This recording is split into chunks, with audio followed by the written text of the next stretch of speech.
Yeah, Nick, how do you want to be introduced? Oh, yeah. Oh, God. Whatever you want. Whatever you just said to Alenka there worked. Honestly, Will. I change professions so frequently. What's that movie? Is it a hit? Don't ask Alenka, she'll say, I haven't seen it. Welcome to the Haven't Seen It podcast. This is the podcast where we bring people on the show and we get them really drunk and they tell me about a movie that I've never seen before. I'm Alenka. I'm Will. I'm also stressed out.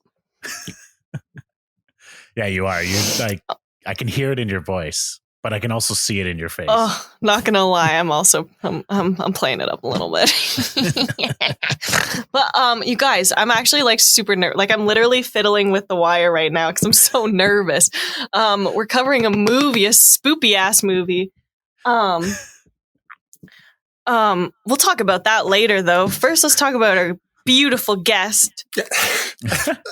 Yes, well, on the show tonight, we have, let's start. I'm going to list it off. We have musician, actor, performer, speaker, comedian, physical comedian. I've seen him do his physical comedy stuff. He's very hilarious.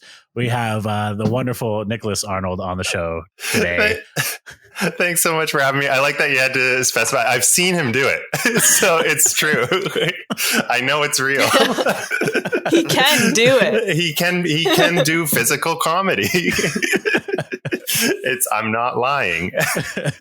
Which Thanks is so the much for having me. perfect medium for a podcast. Yeah. It's, podcasts are where I've excelled most in that. So I don't know what that means. Yeah. That only makes sense. And I'm really hoping that some of this like physical comedy maybe could ail me later down in the night when I'm just shitting myself of fear. That sounds like physical comedy though. You're right. I'll be described. sure to show you when it happens. Yeah. I mean, there are parts in this movie that you could say are physical comedy if they weren't so goddamn disturbing. Yeah, with like a completely different soundtrack and context. Sure. Yeah, just some funny horns going on behind there. You know? Yeah, Horns? Yeah. Did you say horns? Yeah. Like eh? brass horns, not like devil, not scary horns. I don't believe you guys. Fuck, Yeah. this is I don't think I want to continue. Well, we have to. What scary movie are we talking about, Alenka? We're talking about Hereditary, Dirty. which is Dirty. all I know about the movie actually, because when it came out, maybe it was like maybe 2 years ago or something? Yeah, 2018. Yeah. Oh wow, okay. I feel like it was longer than that, but yeah. I guess it was the movie of its time.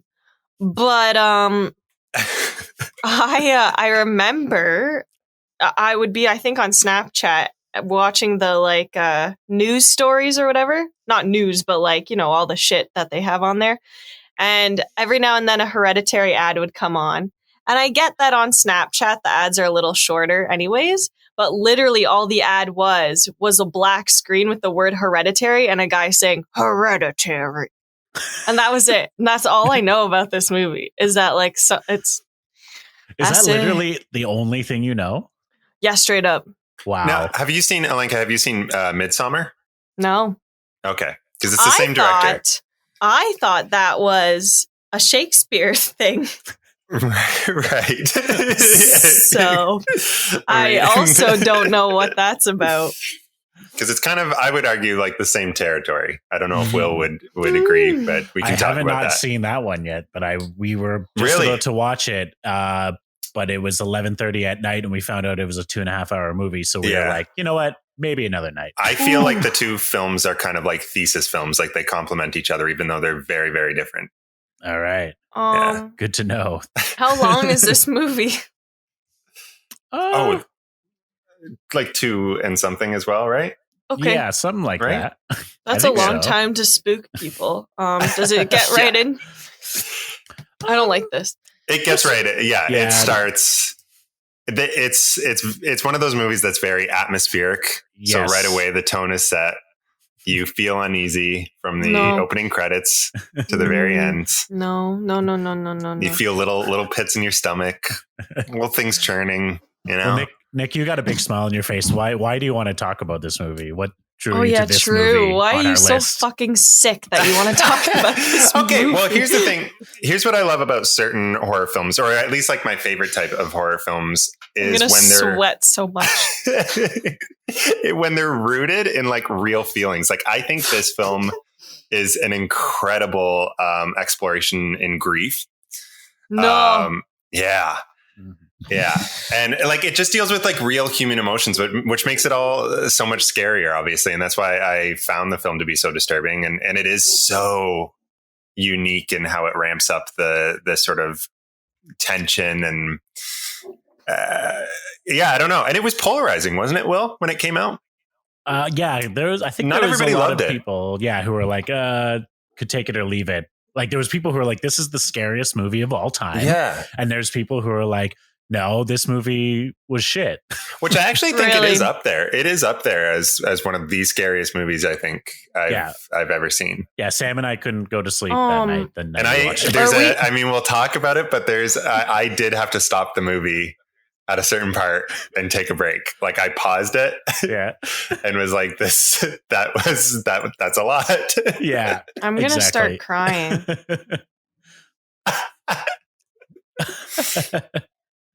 Yeah, it's all good.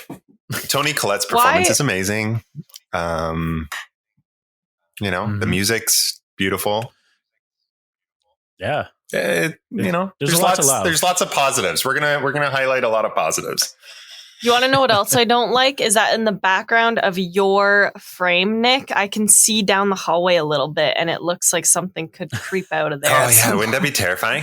If you just saw like another version of myself standing and watching. Is that how this happens? Is it like or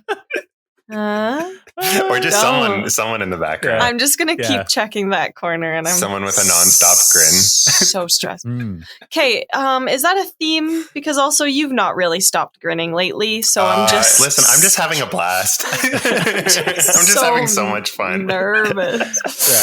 This is how I'm sorry that my joy is creeping you out. No, it's not. I'm just so stressed out about this movie. It's not stressful. It's funny you though. do say that that there's a theme with smiling because you're not a little bit. Yeah. Yeah. I hate joy. I don't like this. I might have to screen share some screenshots when we get to these parts. Oh yeah, can you do that for sure? That'd be great. I'm so stressed. Wow. Will, please tell us about the drink. I can't. I'm so stressed.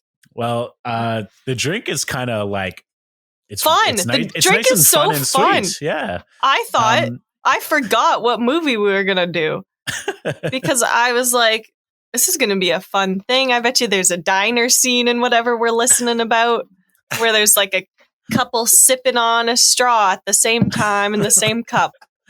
So our drink today, I'm naming this, and Alenka, don't Google this name because it will give things away.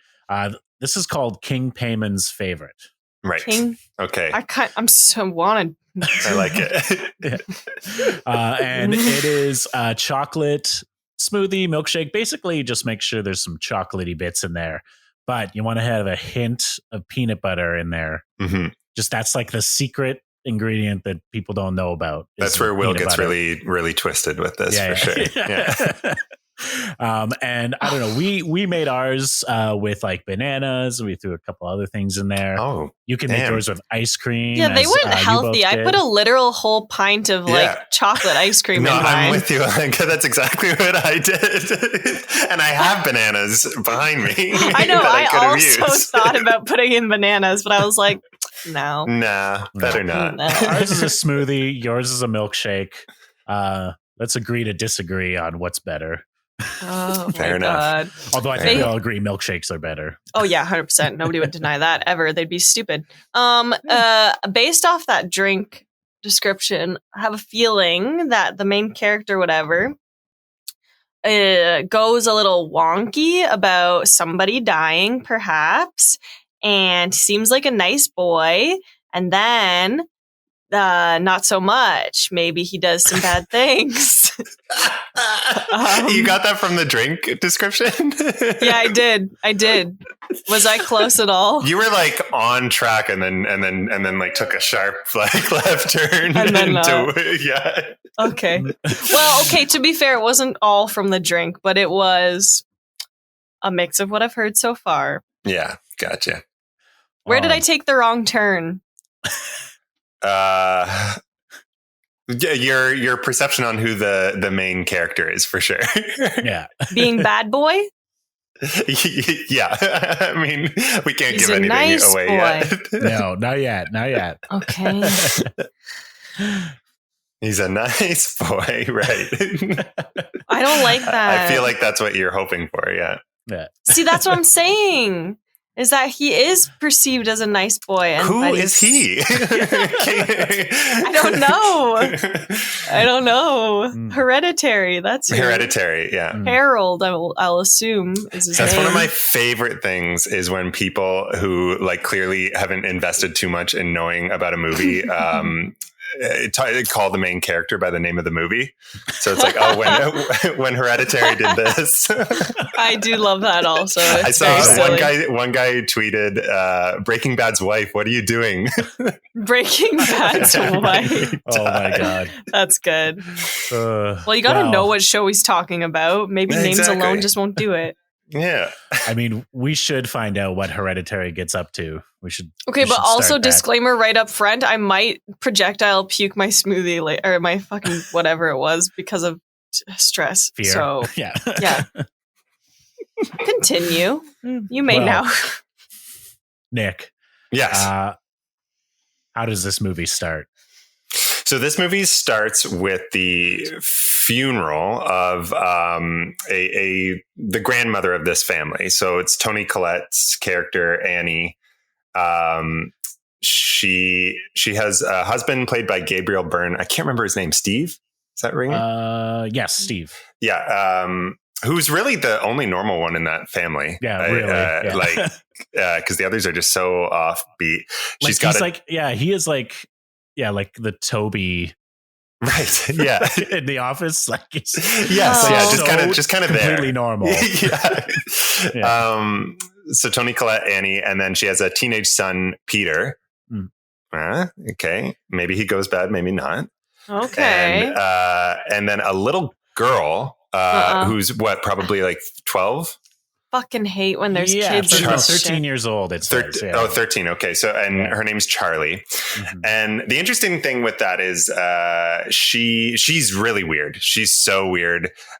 She's got a bit of sort of deformities on her face, but it's also like her whole demeanor is strange.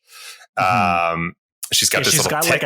like a cleft palate almost. She she's got the same thing as Dustin from Stranger Things does. Like it's kind of okay, I didn't know that. The same. Yeah, I looked at that the makes sense. Same exact kind of physical. Does the actual actress? Yeah. Oh, okay, interesting. Yeah. Probably. Because I wasn't sure how much was like accentuated by makeup or. I think they accentuate it, but like she herself definitely does have that. But she's got this little tick that's really creepy, and it's just I don't even know if I can do it. She goes.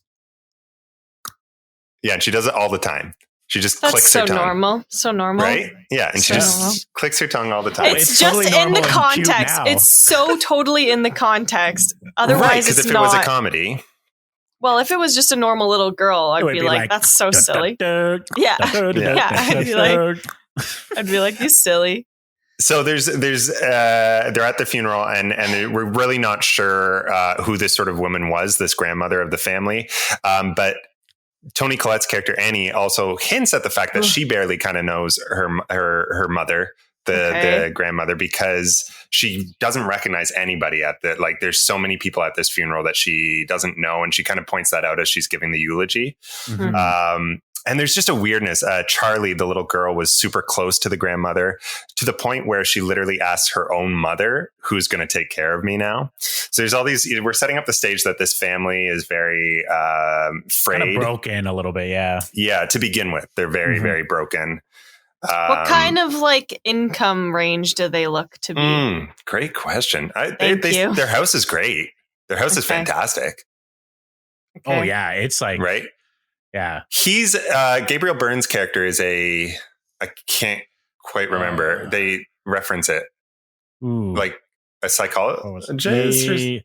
Something like that. He's like a professor or something, isn't he? And then I don't know if this is her job, but she makes she makes models, which is really, of course, creepy because they're these scale models that she makes in her like basement, or I think. Yeah. They're like miniatures. Ahead, I mean, the opening of the movie, you kind of go into like a miniature bedroom in their house. Like she's kind of built their whole house as a miniature. But yeah, she does make these models professionally. Don't know for who. Don't know who pays her to do this. But they're super creepy. And she's made some of like her family and like her own house. And so there's just these like little miniatures of like her mother, sorry. I'm just going to call that the grandmother. What was her name? Did she have a name? Yeah, Ellen. Ellen. Okay, so Ellen was the matriarch of the family. So Peter's like a normal guy, but he's like the teenager. He's just kind of a normal teenager. He's just he's got a frayed relationship with his parents and a little distant to the rest of them. He's trying to just be a normal teen. You know, he's interested with a girl at school, wants to fit in, wants to smoke weed, wants to go to the parties, all that kind of stuff. But he's pretty quiet at home. And then what happens?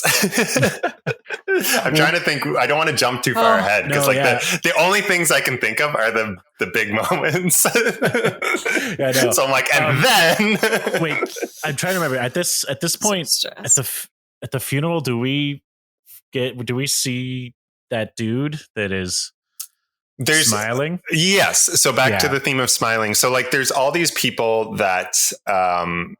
As Annie says, I don't recognize, there's so many people I don't know about my mother's life, hence all of you being here. And a lot of those people are like, and they look at Charlie a lot.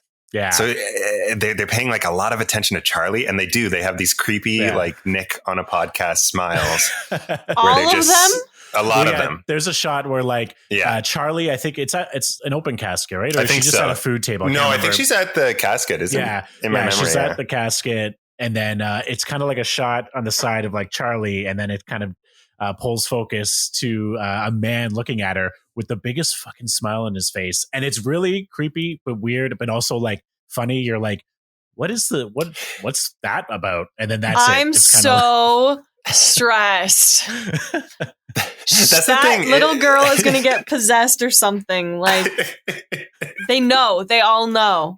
That's why they're smiling. That's why they're smiling. It's true though, Will. Like, there's like a fine line between like, because some of this stuff is like so absurd and weird that it like becomes, again, like in just a slightly different context could be, or if you had that one friend you were watching it with, it would be a comedy. You know what I mean? Yeah, it reminds me of like The Lobster or something, where it's like, right. I never saw a comedy. I don't know what that is, but not really. But like, it can be really serious depending on how you view it. But like, there's moments in this film where I like laughed, and then a minute later, I was fucking terrified.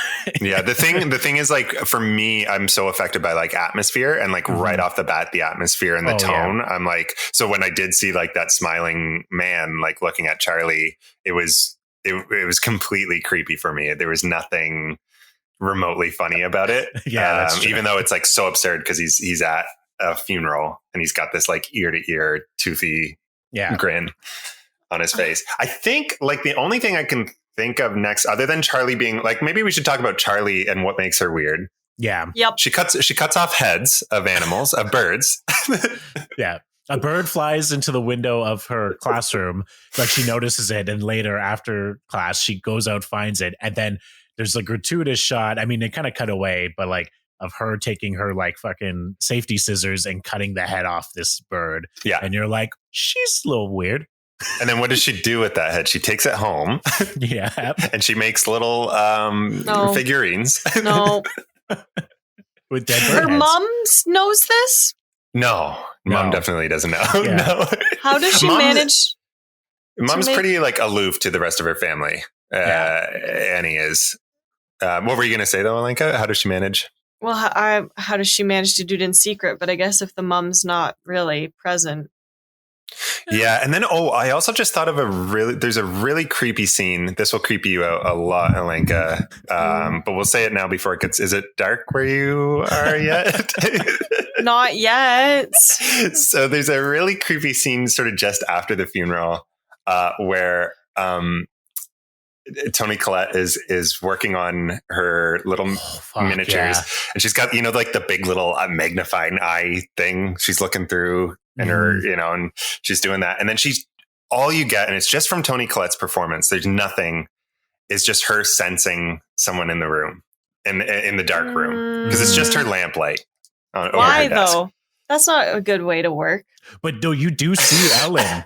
You do. I know. See yeah, you do. Yeah. And then they cut to a shot. Wait, what? You do what?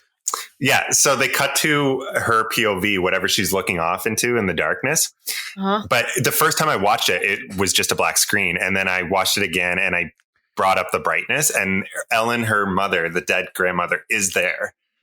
It's just so subtle. Yeah, but it's kind of played off like she's seeing things. Like it's just like a vision because then of her she mother. Turns on the light. She turns on the light and nothing's there. Right? Yeah. Nothing's there. So there's something going on. It's is it a ghost? In Black Swan when they do that shot in all the paintings and the painting's eyes slightly move like that. I didn't know that.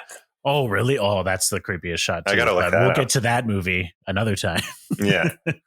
So at this point, you're kind of I am going to puke. There's another important part that happens after the funeral. Annie is tucking Charlie in bed and they're talking, and this is where Charlie says who's gonna take care of me now, but she also talks about the fact that her grandmother always wished she were a boy. Yes. And so we got to talk a little bit about the background, also why Peter has a frayed relationship with Annie. When Annie used to sleepwalk a ton. And there was an incident when Peter was really young where Annie, while sleepwalking, almost set him on fire in his sleep, was pouring gasoline. Oh. And ever since then... How the fuck did she get that, though? Seriously, how did she, sleepwalking, get gasoline, come back, pour it on baby? Maybe you'll have different theories about that once we get to the end of the movie. Yeah. I don't have an answer for you, but maybe you will. I don't know. You said this is hold on. I said this was for the Charlie or the Peter? Peter, the teenage boy. Yeah. Okay. So that's why him and mom have not. Obviously, I mean, why would you? He thinks his mom hates him, even subconsciously. Tried to murder him. Yes. And then Charlie. So Toni Collette's character also had a very frayed relationship with her mother, Ellen, to the point where she would not let Ellen near Peter, the teenage boy, when he was born at all. She just kept him away. But then she kind of loosened up when Charlie was born, and she let Charlie sort of be with Ellen a lot more, to the point where, and this is some major boundary crossing, Ellen, the grandmother, would breastfeed Charlie. But she wouldn't have been producing. I don't know. I'm just telling you the plot of the story. Yeah. I think she was almost 80, Ellen, when she died. So I'm not wrong about that, right? She did. Yeah, no, I remember this. Yeah. I remember this part of the movie. It was very weird. Yeah. But I feel like that's important to set up. Yes. Okay. Is that the grandmother, obviously we know Charlie's weird. You've said that, Alenka. So the grandmother paid special attention to her. And then Peter is all, pissy towards his mom because his mom tried to set him on fire, which, as you do. And I think, Will, that brings us to the party. Well, there is, at this point though, Steve does get word that Ellen's grave was actually desecrated, but he decides not to tell Annie. What? Yeah. Because she's obviously not doing well. Yeah. What happened to the grave? Do they explain at that point? I don't know if we know the details yet. I mean, we could probably say the details so far because we've already kind of gone on a theme here, but basically her body was dug up and Right. decapitated. Right. Yes. But So they don't know where the decapitation- body is. Yeah. Decapitation's a bit of a theme. Yeah. For sure. Stop bit of a for sure laughing, theme. you guys. Okay, great. Okay. And then that brings us to the party, yeah? Yay. Right? No, not yet. There's Really? a lot. Yeah, a lot happens. Basically, the party's not yet. I think at this point, Annie goes to a grief counseling Oh, yes. session, and that's where you kind of reveal a bit even more about Ellen's personality and the fact that she kind of had, well, according to Annie, like mental health problems and like identity disorders and stuff. Right. And that's a good point because Annie had a little brother who was convinced that his mother was trying to put people in him. And What? he was diagnosed with schizophrenia and eventually killed himself, which I think is part of why Annie has like this frayed relationship, or had this frayed relationship with Ellen. Okay. So there is this whole thing of, does schizophrenia and mental illness run through the family, which ties in with the whole hereditary, like what's in your bloodline and all that kind of stuff. I thought that happened later, but yes, you're totally right. That's I set up. know what's gonna happen. Go for it. Yeah, give it a halfway guess. Yeah. Are we even halfway, Will? I don't think we're halfway yet. But Maybe I don't know what's gonna happen, but only because you guys say that this girl is like a good person. But anyways, so I think she sleepwalks, and she's the one that decapitated her mom. And okay, I'm wrong. Never mind. Go on. That's a good theory. oh, Thanks. I think that's That's good. poker faces over here. All You know? right. Yeah.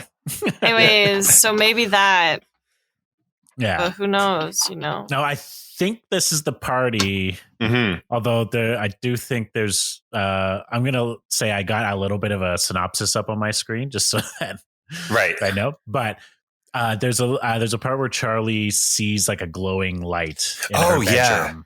Yeah, that's pretty What's important. this party like? Like a teenage, like, Yeah, so house there's party. a big party. Why do you that- assume that everybody just went to teenage parties, huh?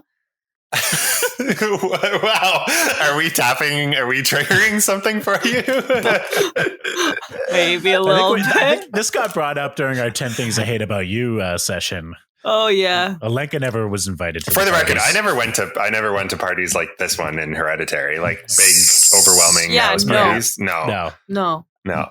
What? So I it went was to a one. big house party, not like friends getting together, having some Yeah, no, bevs. this party is like a huge house party. And so Yeah. Peter wants to go desperately because I think does the girl invite him or he just knows she'll be there? There's like a girl he Yeah. makes eyes with in the class.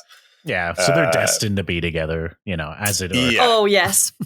Yeah. And he wants to go. And then for this is like a weird plot hole because it's like, why the hell would Annie do this? But she tells Peter he can only go if he brings Charlie. Well, no, What? because Peter's is not Right. allowed at a party where there's Right. drinking and drugs, so he says it's for school. It's a school function. Right. So Annie is like, well, if it's a school function, you should bring your sister. And there's earlier on they do show kind of the fact that like Peter and Charlie, they almost don't have really a relationship. They like they're brother and sister, but they don't have like a close relationship. So Annie, I think, is always trying to get him to like include her and stuff, and I guess quote unquote make her normal. Mm-hmm. Mm-hmm. Hmm. Okay. So Yeah. they go to this Okay. party. Yes. It's big. The party now. This is where it's like almost comedic, but also when you realize some of the stuff at the end, you can draw your own conclusions with this. But the party opens with a shot. Do you remember this, Will? Of a cutting board, and it's literally just someone chopping up the most peanuts the most nuts you've ever seen. Like it's just so many nuts. Yeah. Okay. And it's just a close up of someone like chopping and they're making a cake. Yeah. Because that's what you have at a big teenage Is house this a party. birthday party? I thought is it a Maybe birthday that's party? Or why. maybe not. I don't know. Is There it is an a cake at adult this party. chopping the nuts or some teenager? Like a teenager, right? Yeah. It's a Yeah. teenager There's no that made kids the cake. at this birthday Yeah. party? What kind of fucking cake has peanuts on it? Yeah, like a chocolate, like what we're drinking. It's pretty. Yeah. That's where he tied it in, but There's in no cake form. peanut in the cake. Yeah. I've In this never chocolate had cake, one. there's peanuts. I might have had one. Okay. So they go, and I think they obviously split up, and Charlie's being weird and doing her little tongue click thing all around the house. And just looking at people weird. What does she look like? Does her eyes like widen when she does it? Can you screen share that, Will? Yeah. Because that'll help. I'm nervous, though. I don't know if I want this. Hold on. I want to be able to see everyone's faces, though, when it happens. I don't want to be in it alone. Right. Oh, wait, let me just get this open here. Oh, sorry. But yeah, she's kind of, Charlie's off doing her own thing throughout the party, just looking at people. And Peter is smoking weed with the cool kids. Yeah, there she is. Oh, yeah, she looks familiar. Oh, yeah. Wait. She was in all the trailers for the movie, which you didn't see. You only watched. But so that's her. I've seen her, though, so maybe she was in a trailer. Yeah. Okay. And she always has that very sad look on her face. Like she never smiles. Oh yeah. Yeah. She always emotionless. Seems, yes, which I think is super important and really, really good in terms of her performance. So Charlie. Okay. I'm obviously gonna saying this. Do we reveal it after or before? What do we say? I was just gonna say they do hint at Charlie's peanut allergy a lot. So throughout the whole beginning of this, you're kind of waiting for that to become a thing. So obviously at this point, it's pretty clear she's going to eat this cake that has a million nuts in it. And she does. And she starts having a pretty sudden reaction, right? Yes. Once we go here, there's no coming back. Yeah, this is where the movie takes a fucking turn. You're just like, oh, this is a movie. This is the kind of movie this movie. And how is. long into the movie would you say this is? 30 minutes? It's a bit longer than that, isn't it? Or is it? Maybe not. It might be a bit longer than that, to be honest. It's definitely not long enough that it's okay. It's short enough that you're like, oh, okay. Yeah, because the movie will start to take a sudden turn here. So she's having a severe allergic reaction, cannot breathe, and she gets Peter's attention. He's high, but it's I got to drive you to the hospital. Gets her in the car. They're driving. The scene is awful. It's so intense. Yes. Why? You feel because so she bad cannot. too. She has not taken a breath. She cannot breathe. She's in the back seat. She's literally just choking as her esophagus closes. He's driving as fast as he can. She, to breathe, to get some sort of air, sticks her head out the window, and I'm laughing because I'm scared because I just got a shiver up my spine. Oh, I know. So she sticks her head out the window. He's driving, and from Charlie's POV, we see this shot of a pole, and there's impact, and Peter suddenly stops the car. He's in the middle of empty. He's in the middle of an empty road. And the camera is just on his face. You don't see anything. Yeah. It stays on his face for probably a solid minute or longer. It is so disturbing. Yeah. And it is just him in complete shock. And he's looking, you can see his eyes. He's looking in the rearview mirror so he can see behind him. He's in complete shock. Oh yeah. We know what's happened. We haven't seen anything. And it's this sick feeling in your stomach.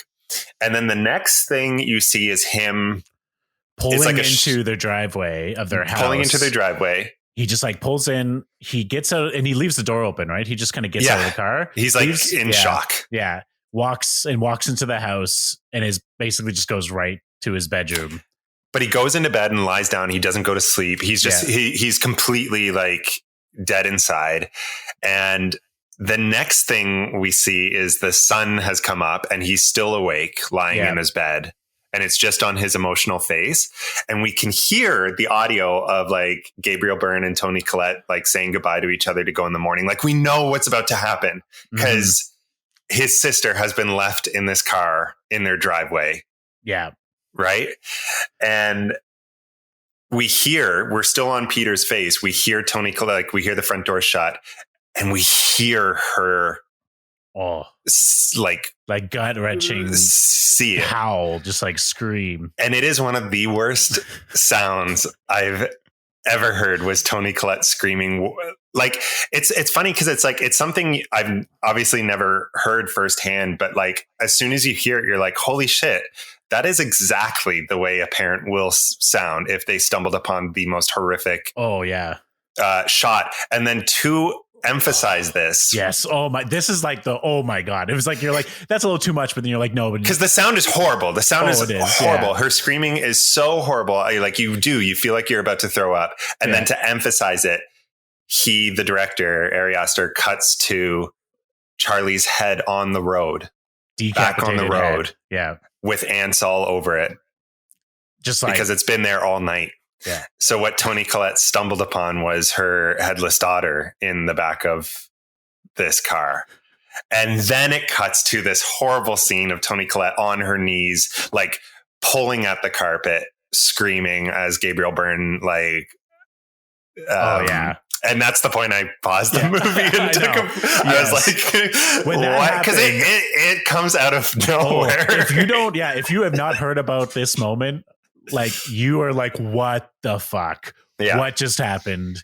Why am I watching this movie right now? Yeah. Actually, we watched it. We were talking to my sister and we're like, oh, it's actually pretty good. You should watch it. To my sister. She watches it, but then she just gets a text. She just sends a text to me that night. What the fuck is this movie? Yeah. And it's always at that point. Yeah, it's at that point. Now, we have to mention real quick. So when they're driving to the party, there's a specific shot where they drive past that pole. Yes. And then they come back. The whole pole scene happens, but there is a symbol on that pole that we see. What is it? What is it? It's like, maybe you can screen share it because it's like a circle. The funny thing is, little Easter egg is it's in Midsummer. You'll have to look for it when you see it. Yeah. Which I think is more just an Easter egg than like an actual like narrative thread. Yeah. But I think I'm clenching my jaw because I'm so nervous and my head is starting to hurt. Yeah, that's it right there. It's like, what is that? Well, see, yeah. Wait. Yeah. It looks like 4 people on a sleigh. And then North Pole. What does that say? Santa's, this is where the movie takes. Yeah, the movie takes a turn into a holiday film. On Paimon. Oh no! Yeah, there we go. That's all you need to know for now. I was trying to read it. So yeah, you see this on the pole. It's horrible. What's brilliant about it from like a story perspective is it's very actually similar to Psycho in the sense that you think Charlie is like going to be a main character of this whole movie from the trailers, just from the way she's set up in the first like third. You think, as you said, Alenka, like little girl is going to get possessed, creepy girl. Here we go. We've seen this trope before. And then out of nowhere, she's just gone. Bye-bye. She's not in the movie anymore. She's destroyed. It's gruesome. It's really gruesome. Like the movie's not that. I guess it is pretty gory, but the moments of gore that happen stick with you. You will never not see them ever again. You will remember them for the rest of your life. I'm not watching this. I might have to share screen, clips of the movie so that you see it. You can't do that. Right. I do not consent to that. Okay. So then you've got the synopsis up. Well, where do we go? Because this is where, because yeah, my brain gets muddled as to what happened next. This definitely frays Annie and Peter's relationship even more because obviously she is gonna whether or not it's his fault, like whether or not you can, she's obviously gonna harbor some resentment. Like he's driving the car, this happened, right? And obviously his reaction the next day is so numb. Oh yeah, right. Yeah, well, they hold a funeral, obviously. Right, for Charlie, yeah. Yeah, so after the funeral, like, Steve is, like, looking through Charlie's sketchbooks, because she would sketch a lot of things and draw a lot of different things. Mm-hmm. Trying to remember specifically what she drew. It's got to be symbolic. Yeah. Well, the thing is, the heads was a real thing with Charlie, and she always put like these bird heads on these little figurines, like which does tie in. But it I'd be interested in looking back on what her sketchbook had, because I'm sure there's like specific symbolism. Yeah. Well, basically, it's kind of like there's a lot of just kind of exposition of like how everyone's doing, which is fucking terrible. This is where the movie takes like you feel grief as you're watching. You just feel sick. You're like, this is not remotely enjoyable. Yeah. This is not enjoyable as a horror film. I'm experiencing something now. Yeah. Like Annie's obviously grieving and not talking to anyone, and like Steve is just trying to like live life, I guess. He's the only slightly positive person. I feel like, Will, the next thing that kind of happens, more or less, like key plot points, is her joining this support group. Yeah, well, she's going to the support group, but then she decides not to, because she went there for her grandmother, and now she's going back for her daughter, but she like turns around. But then there's a woman who approaches her, who remembers her from the previous support group. Right? Mm-hmm. Yes. Yep. Yeah. Joan. Yeah. Her name's Joan. Yeah. And Joan is, so Joan had a son who passed away, and Joan, I can't remember if she suggests it right then or not. I feel like not. Like they kind of like there's a few scenes. Away. Yeah. It's not right away. But so like Annie confides about the death of her daughter. Right. And then that's where how does she say it? I lost a son. Does she just say, I lost my daughter now, or more detail? I don't think we actually have a scene where she outright, like I think they kind of cut in sort of midway through with her. Where she kind of tells the whole story, but like we kind of get that. Yeah. As like a cut. Yeah. And you hear a little bit of her like feelings in terms of towards Peter, like, and all that sort of stuff. The other thing is Peter starts having... stuff starts getting weird with Peter from like a sort of ghostly perspective. Yeah. Similar to how Annie saw Ellen in the dark. He wakes up at one point. I'm not sure if this is, I feel like it's kind of irrelevant as to whenever it happens. Yeah. Well, if you just want to see one scene, I think this is still the preview on Netflix. If you go on Netflix and they choose. Oh yeah, preview, it totally is. Yeah. This is the preview on Netflix. Yeah. So in other words, it's unavoidable. Netflix? Oh yeah, very much so. Oh, I'm trying to keep my back against the wall, Will. Don't tell me. But you're so quiet. Is this the scene? What happens? Where he wakes up in the night? What are we talking about? It's pretty. In the bump in the night. No, it's it's down there. It's still down there. There's song? a lot of random stuff. No, wait. It's from it happens later, right? Yeah, it does happen later. Yeah. Okay. Because it builds up. All this creepy stuff starts to build up. Right. So what happens? Does he start hearing the clicks first? Stop! I know that's giving stuff away. Yeah. Yes. He starts hearing the clicks, the clickety clocks. So the clicks come back, but he's hearing it. Oh. And Annie hears it too. Like there's an amazing scene where Toni Collette is driving, and you just hear a click from the back seat, and she like fully screams because she hears it so clearly. Oh yeah. Oh, and this, I was wrong. This is the scene. So Peter hears the click. He kind of wakes up to the click, and he kind of like looks around, and we see Charlie in the corner of his room. In the dark, yeah. Charlie's there. Yeah. He sees her?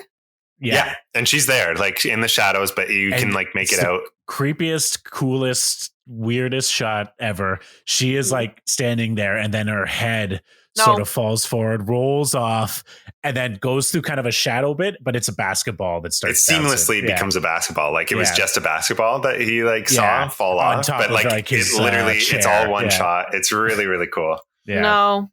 No, it's it not. It is cool. No. it's a metaphor. Like an editing feat, by but like the techniques with the editors, the graphics, they did a good job. Credit where credit's due. Yeah. Okay. Again, just add different music to it, and you're like, yeah, really, that's impressive. That's a TikTok. Right there. Yeah, it's just a TikTok. That's all. Yeah. Oh man. Okay, and his reaction is like relief, or I mean, like not comedically relief. Like it's not like phew, that wasn't just my dead basketball. Sister. Yeah. So his performance is more nuanced than that. The next major thing, and this is a thing. This is where we're actually revealed. We kind of told you before. Told you about before, but Annie kind of forms a friendship with Joan. She goes to Joan's apartment, and this is where we actually find out about this whole sleepwalking incident where she almost lit Peter on fire. And what does she say about this? I thought she said that at the support group. I apologize. No, she tells Joan about it at this point. Yeah. So this is actually the point of the movie where we find out about that. So that makes it even more. You're like, holy fuck. Mhm. Like, because you kind of do wonder why their relationship is so like, because it's a little more strained than just teenage son and mom. Like, it's a little more, and you wonder why. And then this happens, and you find out about this, and you're like, that's fucked. Yeah. Okay. So. And then Joan, is this where Joan suggested? Because this is all I can think of that happens next. Sorry, Will. Then you go. You go, and I'll take it from there. Yeah. Well, no, because at this point, so it's almost like Annie is getting healthier, I guess, or like grieving a bit better. She's getting a bit happier, but like it's weird because she starts constructing a diorama of the crime of the scene of where her daughter got decapitated. She does a miniature. How does of the she road. know? How does she know? Well, they know. Yeah, they know where it all happened. Like, I mean, and the forensics and everything would have there would have been a lot of details shared, obviously, right? I don't know. I never had a friend decapitated or any. Otherwise. That's true, and I mean, I'm not speaking from experience either. So, well, exactly, yeah. But like, she starts doing that, and then there's a giant fight at dinner with Peter. This is where it's like out in the open now.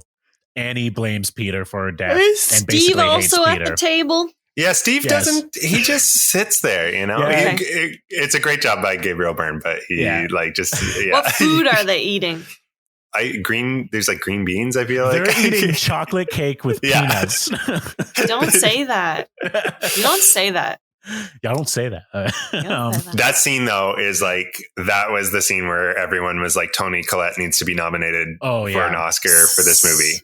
Oh, can you reenact it? Because it's so good. I only know the one line that I can think of. Do the line. Which is like, you sit there with that stupid face on your face. But it's so good. It's so good coming from her because it's like, it's a funny line, like when you think of it, when you break it down, but it's like, it's so primal in its anger when you don't have words to say. And I think she says like, sit there with your fucking face on your face or something. I don't know. But like, she like screams it at him. Oh yeah. And it's so much rage from her. How does this happen? I don't know if it's like what gets brought up. Yeah. I don't know like how it gets brought how does this start? What is all the I think she's the beginning of the scene is she's trying to have a very normal family dinner. And it's like a how's your day thing going around. And like Peter's not having any of it. And then eventually the tension just kind of builds between them. He calls his mother out. She calls him out, and it becomes literally about the night that Charlie died and that he's done nothing. Peter's done nothing to apologize. Gabriel Byrne, I think, does yell at one point, being like, everybody, stop. Like, the neutral party kind of. Yeah. It's a great scene. You know what? That scene is worth watching because it's just a family. It's like American Beauty. It's just a family drama. There's nothing wrong with it. Okay. If anything, you should watch that scene. Yeah. Okay. You can screen share that. Is there a GIF of that? Screen share the GIF of that. There probably is, Will. You want me? Find it. Show me. I would imagine so. I also want to see what these people look like. That seems pretty iconic. Well, have you seen The Sixth Sense? I think so. I'm pretty sure. Say this GIF for later. I'm pretty sure. Like Bruce Willis and, like the I See Dead People movie. The orange-haired girl? Oh, yeah, I've seen that. Yeah, so Toni Collette's the mom in that. I don't remember her. I really don't remember anything. The dinner fight. About that movie. Oh, wait. Except for the end. Will might have something. Yeah, the end, of course. Yeah. The weird thing about Hereditary is like you really remember that middle part that we already talked about. Like it's not even the end is good, but it's that specific scene that sticks in your mind. This is just like a random decapitation GIF of the lighting and all that, but it can work as well. Yeah. Ooh, yucky. Yeah, that's kind of how the whole movie looks, right? Yeah, pretty much. Yeah. So it's all kind of dark. And that's the thing too. So you see how like there's all those like shadows in the background? Like yeah, you can change it. I feel like the closer I look, the more I'll see stuff. There is a lot of stuff like throughout the movie that is hidden in the background of that for sure. Don't like it. Yeah. I didn't like it either. It's gonna get dark soon. In real life or like yeah. Real life. Yeah. I might turn the patio lights it's on. like if it's not dark already, if what we're talking about isn't dark already, it will literally be dark then. So this is the part that you've been waiting for, Nick. This is I've been trying to say this for like 20 minutes now. yeah, you have. So she bumps into Joan in the parking lot somewhere, right? At a store. Yeah, I'm right. Mm-hmm. And Joan is so much happier than when they last talked because she has had a major breakthrough in her grief with her son who passed away. And it's that she held a seance. And it's like, I communicated with him. I heard from him. Is she fucked? She Yeah, had a it worked for her. Seance? Who the fuck recommended a seance to anyone? Well, listen, sometimes when you're desperate. No, you don't. Have they no knowledge of a seance ever? Have they never watched a movie ever? Seances never work. It's always a lie. And they always open the way to demons in possession, right? Exactly, yeah. and Annie is like super skeptical. Annie has your reaction. She basically is like, why would you do that? Good. I'm so glad. She basically is suddenly like, this woman who I thought I liked, I'm like, oh shit, why am I friends with this woman now? Yeah. Oh, for real? Yeah. Okay. Yeah. She thinks it's a dumb idea. She thinks it's so dumb. But what does something switches her mind to do it? No. But I don't think we're there yet. I don't know. I think creepy stuff has to happen. Well, this synopsis jumps from that right to the seance. So there's nothing else. Maybe there's like maybe all the clicks that they're hearing and stuff is just interspersed. Yeah. If I can remember right. Yeah, I think it does. She just like goes like. Joan invites her to witness the seance firsthand. She does the seance with Joan, not the big seance. No, not the big one. Sorry, this is the mini one. Yeah. Yes. Sorry, Will and I were just fully engaged seance? In so let me get this straight. So Joan's in a parking lot. Bump. Oh, hey, lady. That Collette lady. They're like, she's like, oh, I'm so happy I did a seance with my boy. And Colette's like, that's dumb. And then she's like, no, it's cool. You should come watch me do one. Yeah. Another one. Let's do one. You do multiple seances? You can communicate more than once? Let's try and talk with Charlie, she says. Let's try and get... she's like, let me show you... how it's done. That it's not fake. I'm not crazy. Let me show you me talking to Joey, which is her grandson. It is to talk to her son. Yeah, Joan's son. She invites Annie over to witness another seance where Joan talks to her son, so that Annie can see this is the real deal. Sure. Yeah. So they do this seance, and what's her Ouija board look like? Oh, isn't it a chalkboard?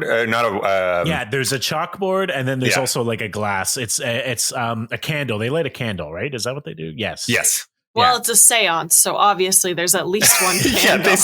They set the mood. Yeah, they do. But it proves to be pretty effective. And how does this chalkboard work? So she wrote on the chalkboard all the letters, and then she's got like some MacGyvered thing, or no, that you'll see, but I won't see. Well, you'll hear. They do the seance. There's incantation. There's like a book where she's reading incantation. From. Yeah, this is like deep. Now it's getting into deep demon kind of cult shit. But we're not, but barely at this point. Yeah, but I mean, like it's like a book almost. Like she's definitely like. So it's weird because Joan is really into it. Like it's night and day from like the last time we saw Joan at the support group to this, and she's like fully all in on this paranormal thing. Yeah. Whether she's had a revelation or has always felt this way, we don't know. But she seems very adamant about convincing Annie that this can really work. She's in cahoots with a demon. Absolutely. She's in cahoots. She's in cahoots. Yeah, she's got the hoots. But so basically, she's like, Joey, if you're in the room, move this glass, and then the glass moves. Yeah, and then Joey he writes his name on the chalkboard, like, and it's just the two of them. Yeah. What? How does he write his name on the chalkboard? Well, he does a ghost. Yeah. What do you mean? Have you seen Ghost with Patrick Swayze? That's not how a seance works. And no, obviously not. Whoopi Goldberg pulls it off. Yeah. Wait. And Patrick Swayze. Whoopi Goldberg is in that movie? Ghost. Well, we presume the spirit of her dead son is picking these things up and moving them. Yes. Yeah. Stop. Yeah. Just like how the Matilda a seance trick happens. From my first show at Mervish. I also don't fucking know that movie. Wait, Matilda, you don't know either? Calm down, please. That's more disturbing than Charlie losing her head. That's true. Well, that's, I think, the movie's iconic. Huge overstatement. Come on now. That movie's iconic. She's just a young witch. Yeah, basically. So Annie is convinced. Annie's like, I need to try this. I need to get a hold of Charlie. I need to talk to Charlie. It does go to I guess the next thing is, has she been doing stuff on her own with it a little bit? Trying to talk to Charlie? I think, right? Yeah, but my there's a mouth weird is salivating. Scene. You know when you feel like you're going to puke and you salivation in the back of your... Yeah. Mm-hmm. Yeah. Oh, you'll puke when we get to certain parts, but yeah, the puke is coming. Yeah. Yeah. If you thought Charlie losing her head was bad. Yeah. Like, just wait. Annie, there's this weird sequence where Annie like follows like a trail of ants. And I forgot about that. She finds like Peter's dead body, but then she wakes up and it's like but she's dreaming. She's like sleepwalking. And then she like wakes up and is over Peter's bed, and Peter wakes up, and then they have like a conversation.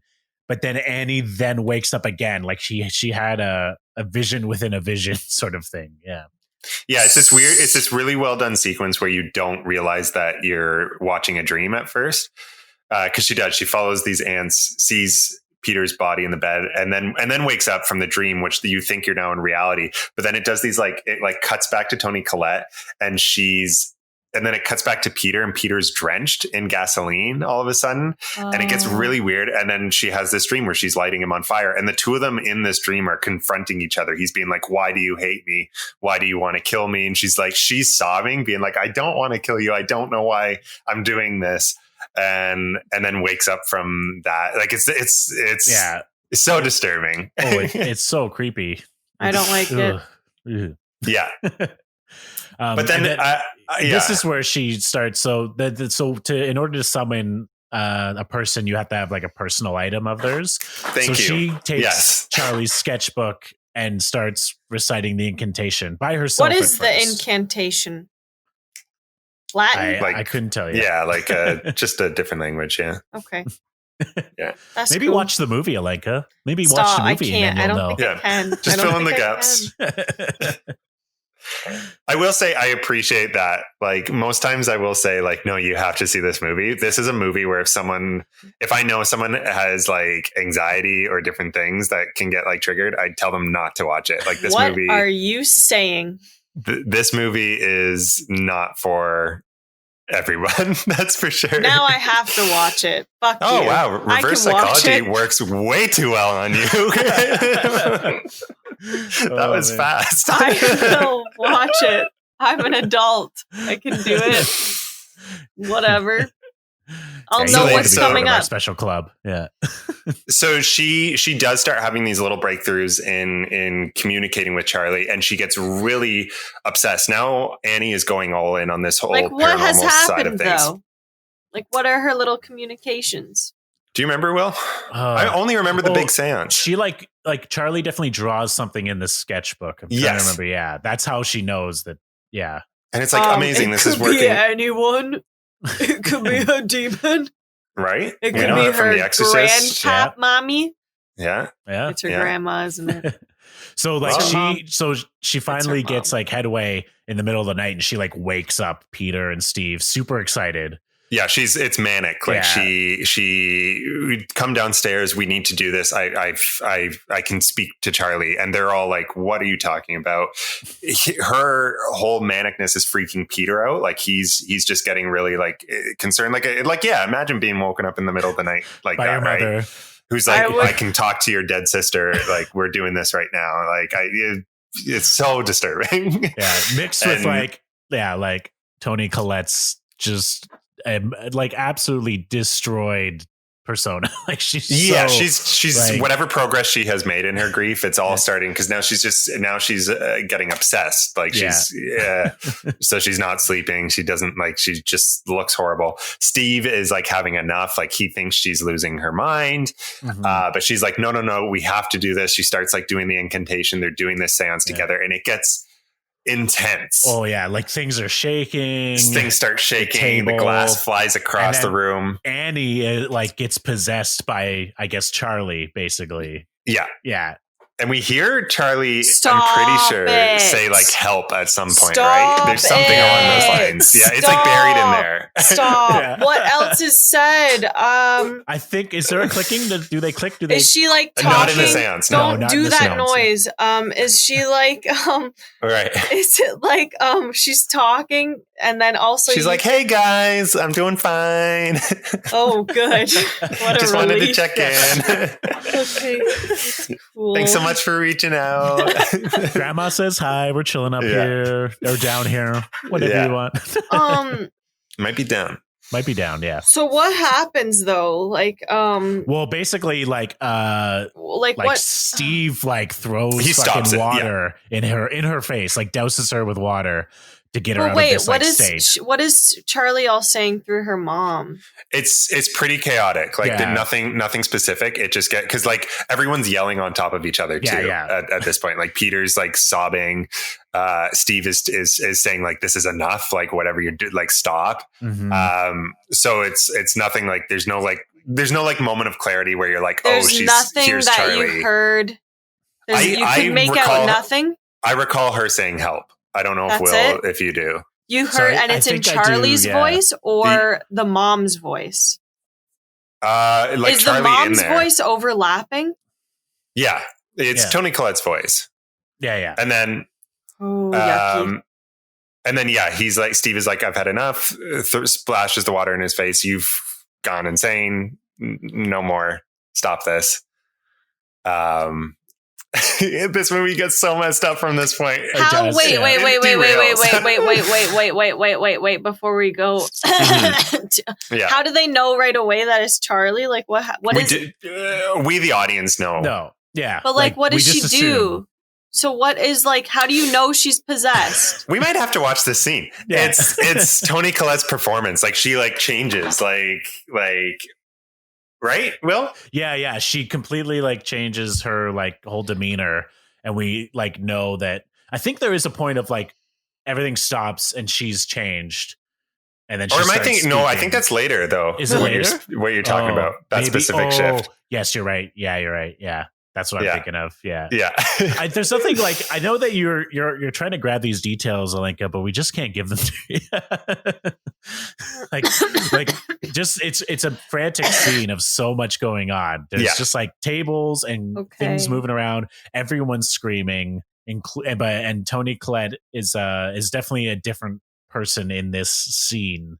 Okay. But it's brief. Nothing specific. Yeah, it's also very brief. Like when we like, it's not like there's like a moment where it's like, and now she's Charlie, and it's like 5 minutes of her. It's like all chaotic all at once. Like Charlie is like communicating through her type of thing, and then it stops. Okay, so she got splashed with some water.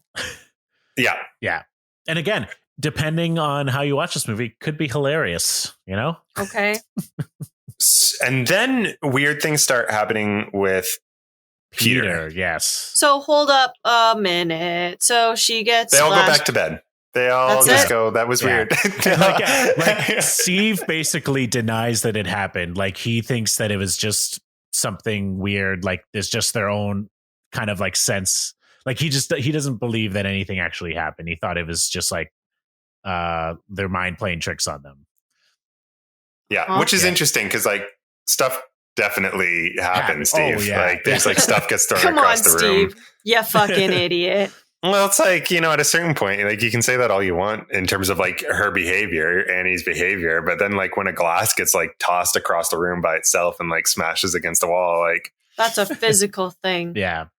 Something happened, bud. Peter at school, he sees like that glowing light that Charlie saw earlier. What does this light look like? It's like a blue, yeah, it's weird. Blue, white, very ethereal. Yeah. Kind of floating in the air. Kind of like spirit, orb? Like almost like an orb, but like a 3-dimensional orb that's like actually there type of thing. Mm-hmm. How far away is it? When Charlie saw it, it was like down the hall at school. Like it's not like right in front of him. Okay. Yeah. But then the other thing is that he sees Joan. It's getting dark. Nervous.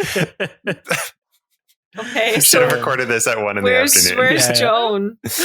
I know. Joan is like across the street while he's going to school. No, that's Joan. He sees Joan. I thought he saw. It was fully Joan. Okay, I thought he just saw a random woman waving at him for some reason, but I guess it is Joan. I in my mind, like when I first watched it, I was like, "Oh, it's Joan," and then later I thought, "Oh, was that just some random woman?"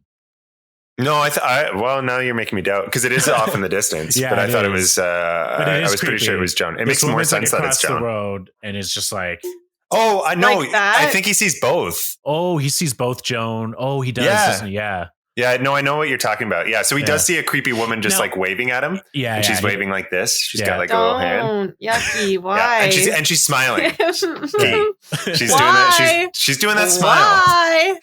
What's going on? Yeah, but then later, like these scenes aren't right beside each other, but later he also does see Joan. Now, is this also seen because like he looks at like a glass case in his classroom and he sees his reflection, and his reflection gives him like a different facial expression than he has. Like it's like so there's person. this scene. So there's this scene. He's in the classroom. Cute girl that he wanted to talk to or go to the party with is there. The teacher's droning on, and he looks to his reflection, and his reflection like grins back at him. Like it's fully him just looking at a reflection of him that is grinning, and then he slams his head down on the table and immediately freaks out, like screams falling out of his desk because he did not do that. Oh yeah. He just and like his nose is like he broke his own nose by slamming his head on the table. And everyone in the classroom like is like freaking out as he freaks out from this. And then this weird thing starts happening. It's so well done. He like his arm goes up. No. And like his head is his neck and everything is completely strained. Like he's red in the face. Veins are popping. His eyes are bloodshot. And then, or is that? No, that's when he slams his head. Sorry. Yeah. He kind of does. So that happens first. Like he raises his hand and everyone's like looking at it weird. And then like slams his head down and snaps out of it. Totally freaked out. I butchered the retelling of that scene. That's fine. Why is he trying to get killed? Okay. He's not. Okay, so let's hear it. Who's possessing the mom when she night walks is trying to kill him. Got it.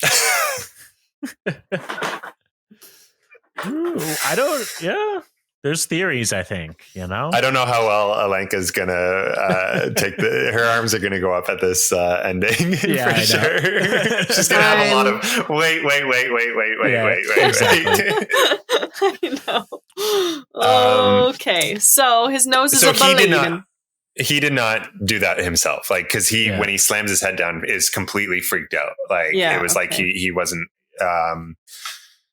He wasn't a part of it. So now the rest of the movie, he has this bandage, which just adds to the creepiness. I don't know why, but he's got this like broken nose bandage across his face. I was wrong before. So earlier in the movie, he does see like a vision of Charlie in the corner of his room, but it's not really her. Now, this is the part. There is a part in the night where the part we described where he sees Charlie and her head falls off. Right. This is that part because her head falls off, and then immediately some hands come up behind his bed and start choking him. Chokes him? Yeah. Like from behind his bed. What do the hands look like? Annie's. They're Annie's hands. Wait, like the mom? So it's kind of weird. So it's like choked. A dream, though. It's a dream. The mom's hands? Yeah. But Peter doesn't think it's a dream, and he like accuses Annie of because it was like real to him. Yeah, it was real. Yeah. But they came out of nowhere. Nowhere, like they're behind him, like from behind the headboard, like type of thing. Like, but yeah, you'd feel like you were going insane if you like if that happened to you and you were like, no, I understand that, but like it literally was your hands, Mom. Like this was not a dream. No, Mom. I know you say you didn't try to kill me, but I swear it was you. Yeah, I know your hands, and they were choking. They was on my neck. Now this is the part where like it's kind of weird. Like, so they like Peter confronts Annie, but then Annie's like, "Don't tell your dad. Like, there's a spirit in this house. Annie's gone nuts. Yeah." And she's like, she's the only one who can stop this spirit. And she's. What does this confrontation start out like? What is he? He's like, "Hey, mamacita." The details she asks. I needed to have watched this movie like an hour ago. I know exactly. I don't remember how. This movie I watched it on Monday. Yeah, this movie is long and has a lot of stuff that happens. I can't remember specific texts, but basically, she's just like, "No, don't tell your dad that happened." That you thought that like you are having weird shit happen to you. And what's his response? The two of them are going nuts. Like his response is also like he's frantic. Like stuff is happening between the two of them. Steve is just living a good life. Gabriel Byrne is just going to work, working his 9 to 5, coming home to his family that's falling apart rapidly. It's very same. Right. Like how many can relate to that? But he now the breaking point for him though is coming. Right. Yes. Well, are we there yet? Just before the part, there's I think a couple things happen, but first Annie thinking that this is how she'll destroy the spirit because she used Charlie's sketchbook. She tosses it in their fireplace, and when she does that, Annie's arm catches fire. So she immediately like takes it, gets it out, and puts it out. Mm-hmm. But she's like, if I destroy this now, it's going to kill me. Like she's and this is where you're also wondering, is this a movie where it is like a schizophrenic? Like this whole thing about schizophrenia running in the family and like, because it really is like, and the stuff she's saying to Steve, it sounds schizophrenic. Like it sounds like someone who's mentally ill because now she comes to this conclusion. She's like, if I destroy this journal, it's going to set me on fire. I'm going to be destroyed with it. And that idea definitely plays into, because like Steve is the only one who still behaves normally and acts like nothing happened at that seance. Whereas Charlie saw visions, Annie saw visions. Now Peter is seeing visions. So it's kind of this idea like, or they all have some sort of mental illnesses all in their heads because it's all passed down. Right. Like from the grandmother to them. And that's another kind of play on the hereditary thing, because Steve not being blood related to the grandmother is like the only person who remains normal and acts like nothing is going on. Interesting. So the breaking point, we remember when we talked about Ellen's grave being yep. Right. And her body decapitated and everything. How is this discovery made? Annie discovers it. No, Peter does. Oh. That's it. I mean, I don't even know. I don't think we're at that part yet. There's still. I think we are, dude. No, there's major developments that happen. Oh wait, does this scene with this? Oh shoot! Yeah. Go.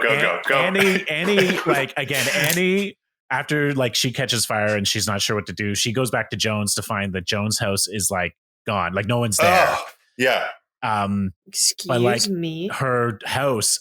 So she can't get in the door, but then we cut inside the house and we see that the whole house is like full of like ceremonial shit and symbols that Annie like recognizes from like a family photo album. And it's not really montagey, but this is where we learn that Joan knew Annie's mother somehow. Knew it. Fucking knew it, little and slimy and she's bitch. reading through all these books, and the symbol that we saw, that symbol that we showed you, Was on the pole. Is somehow related to some like demon king called Paimon. Shut the fuck up. Yeah. Can you show me the thing again? Show me the little symbol. Yeah. Show it to me. Because you almost got it.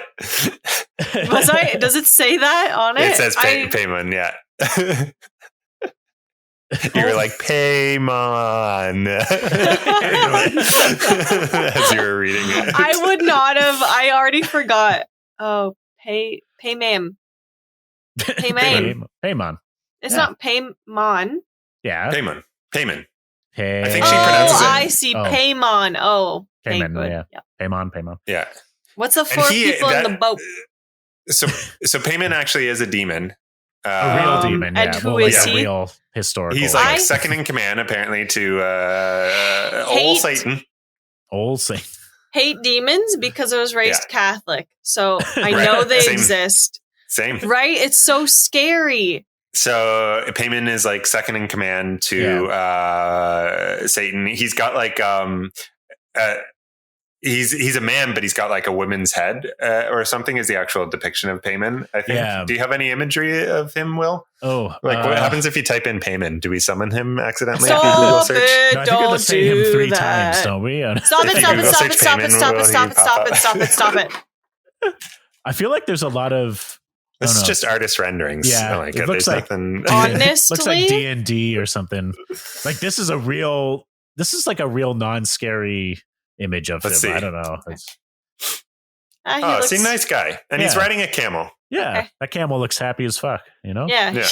Camel does look pretty. I mean, he is coming from like hellfire. Obviously, that's what's true. Behind him. That could be any desert. His eyes are purple.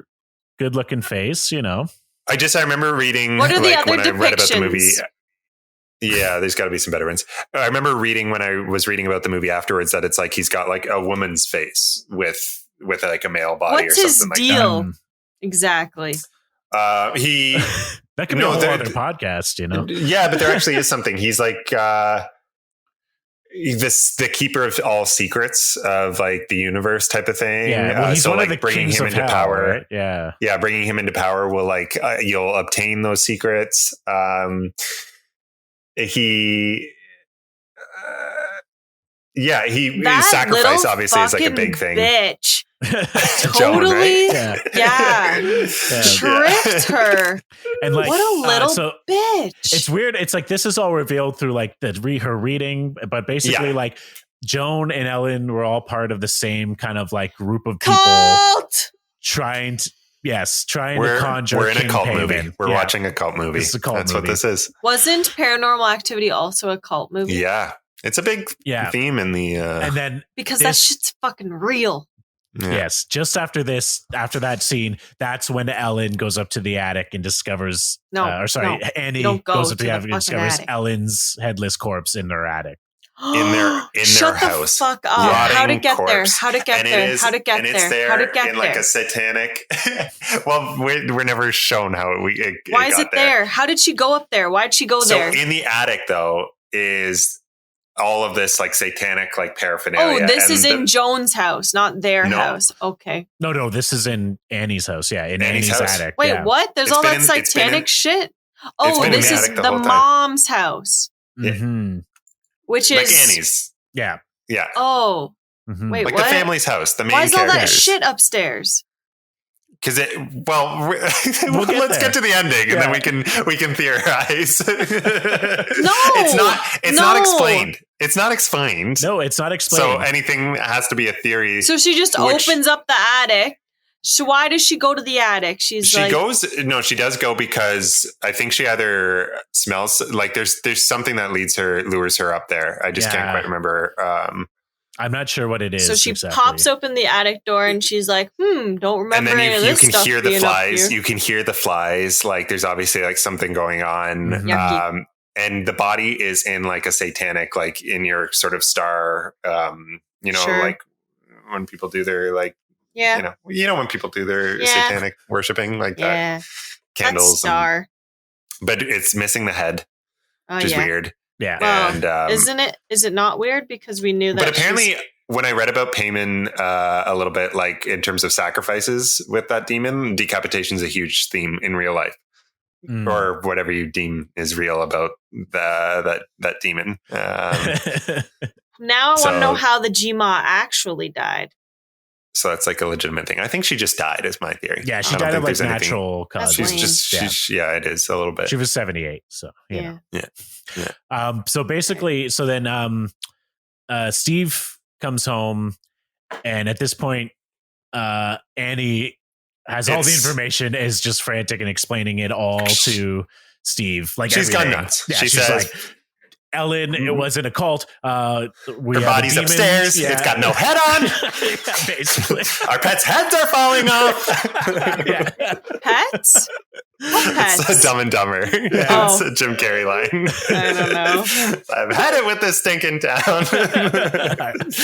Oh, yeah. And then thank you for making light of this. There we go. And like she's showing Steve all the photographs of like Joan and Ellen and all the symbols with Paimon.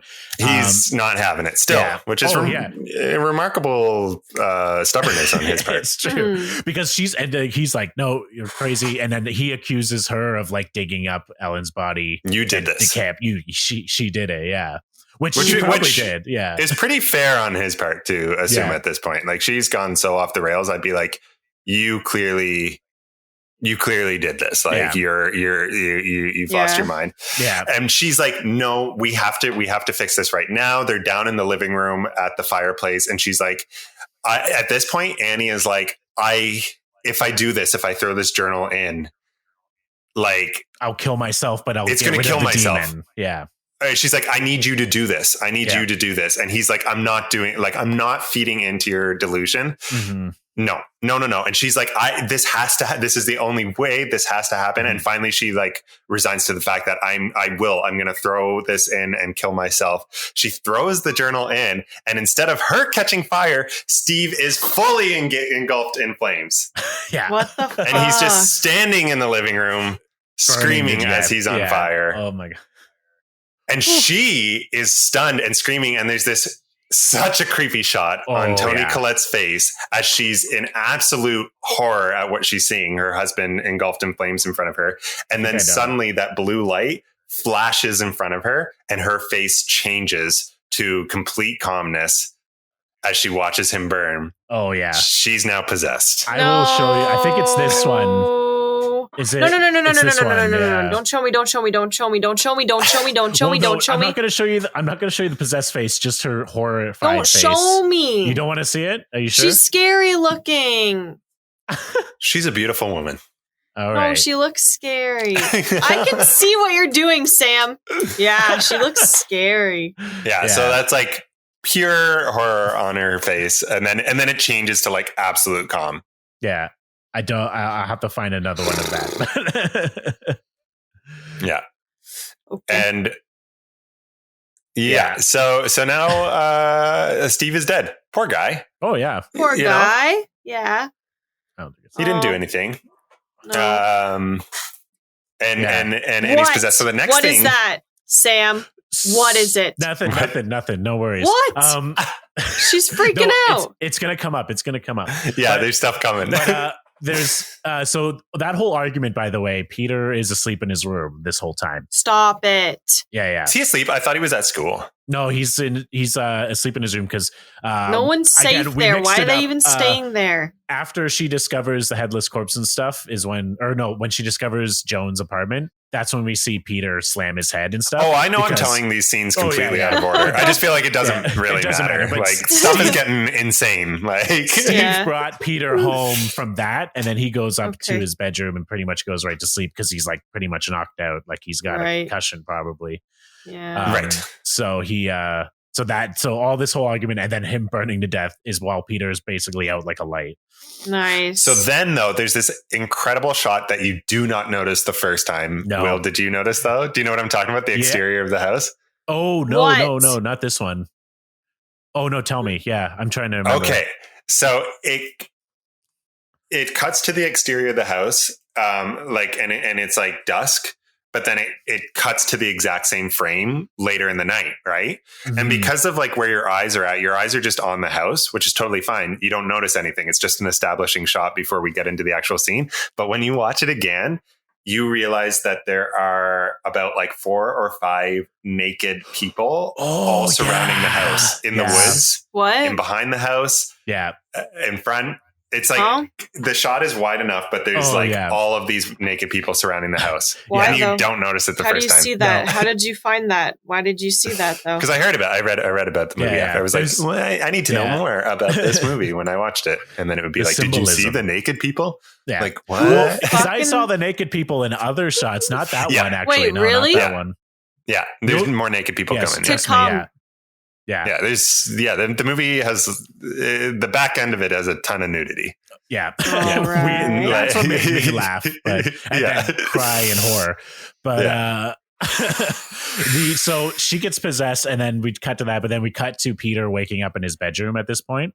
It's kind of like time later as we've seen the house. Well, we get that establishing shot. Yeah. That puts us aside. So there are these people surrounding the house, but you do not see that as an audience member. So that's not in your psyche. And now this is where, like, if you thought this was like about schizophrenia and like it's all in her head, this is now where it turns, and you're like, Steve catching fire. Well, no, but even then, you could be like, if we're still looking from Toni Collette's vision, she burned Steve, right? Maybe she didn't throw but she like put him on fire on purpose, because we still don't know. But then, so Peter wakes up. I'm going to share this screenshot. No, I'm stressed. Just wait. No, I don't want to. Can you just wait? Before you show it, can you just tell me what it is? I'll describe. So Peter wakes up in his bed. He gets out of his bed, and he's it's a shot, and he's getting out of his bed, and behind in the top corner of his room, Toni Collette is Annie is just floating there. Like, no. Oh, she's on the ceiling. Yeah. No, I don't want to see it. I don't want to see it. Close your eyes. I'm going to show Nick the screenshot. I do want to see it again. Okay, wait. No, because it's like another one of those things that's in the shadows. It's so I'll see it when I'm like, take a look. Take a look. It's pretty okay. I'm getting there. Yeah, bring your hands down. You got it. See? Okay, she's right. Fuck. Yeah. Right. But you don't really notice these things, depending on how bright your screen is, too. At that point, you're like, okay, now she's floating on the roof. This is... I did not notice her there, though, dude. The first time I watched it. It's creepy as fuck. I definitely noticed that one. That, like, not the naked people the first time, though. Yeah. So does Peter go down?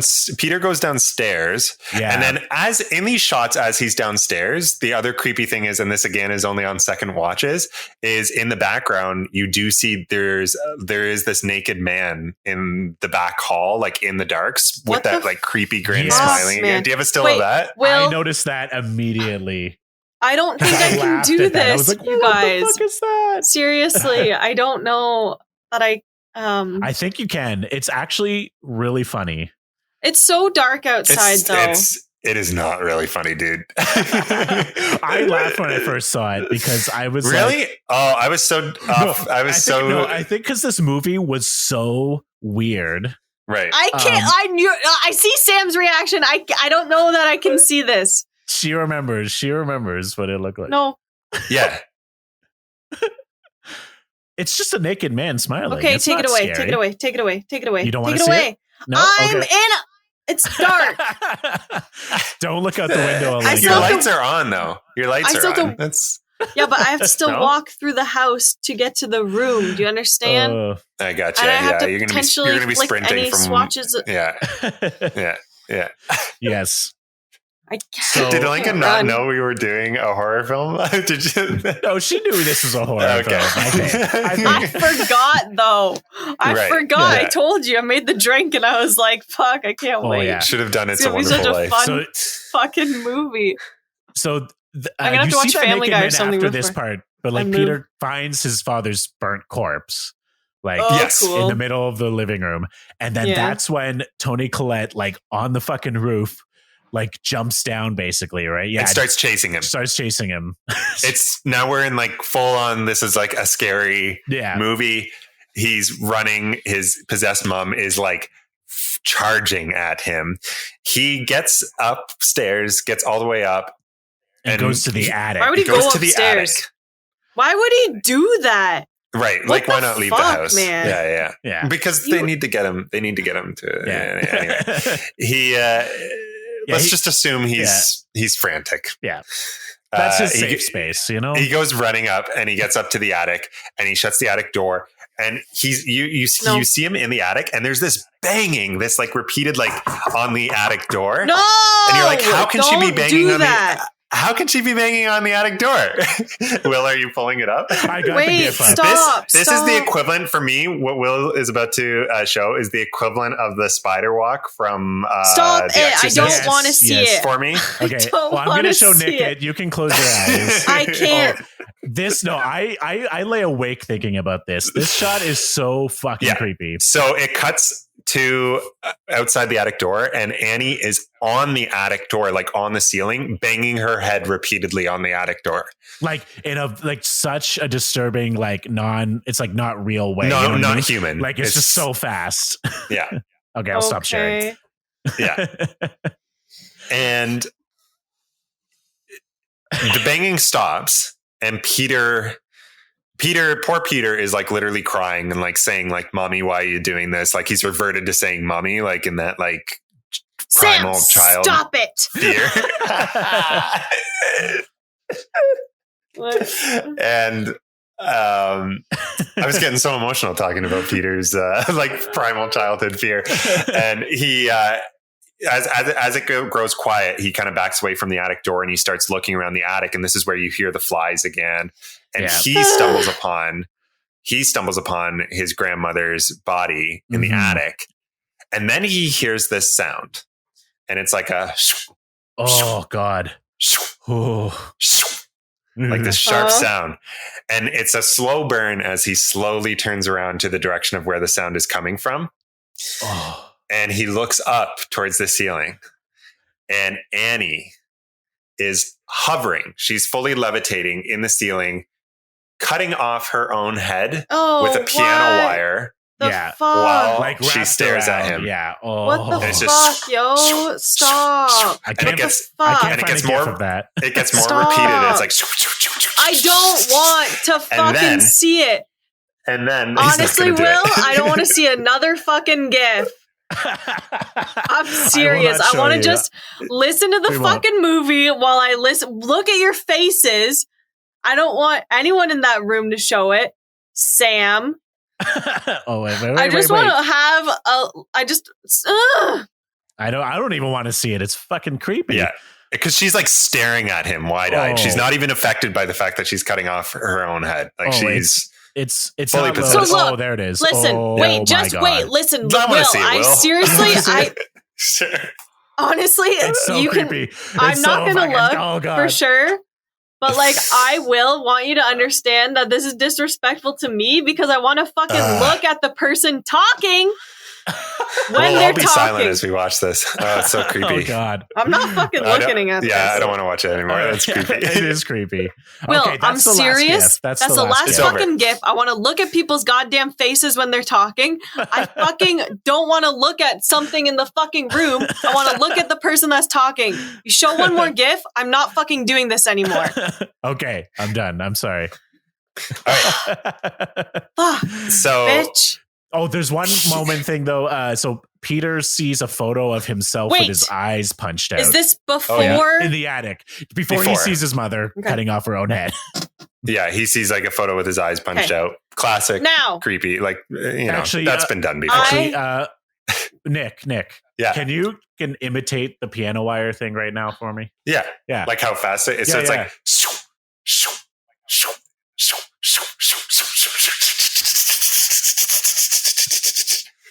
Right? Yeah, and then her head falls off. Do not make that a GIF if that's what you're going to do, or a boomerang. That looks so bad, dude. Without a piano wire, do not do that.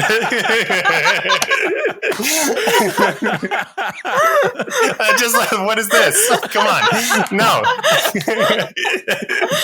I'll have the listeners guess what you're doing. You know? Oh, come on. Man. So as he hears that sound, his attention is then pulled to what sounds like something dropping in the corner of the room. And he looks over and there's 3 naked people. We see them standing right there, fully in the light, smiling. And it's that woman who is waving like this. She waves at him. Again, in the attic. He screams. Yeah, he screams and runs away from them. Yeah. Fully just out the window. He smashes through the window and he lands down at the bottom of the ground. Like in some bushes, I think. Peter, yeah. But he's he's pretty much dead. Yeah. Yeah. He's pretty well dead. Yeah. Okay. And so the camera's kind of on his body, and this blue orb light. Shut the fuck up, yo. Floats down. Yeah. Enters his body. And then we see him get up.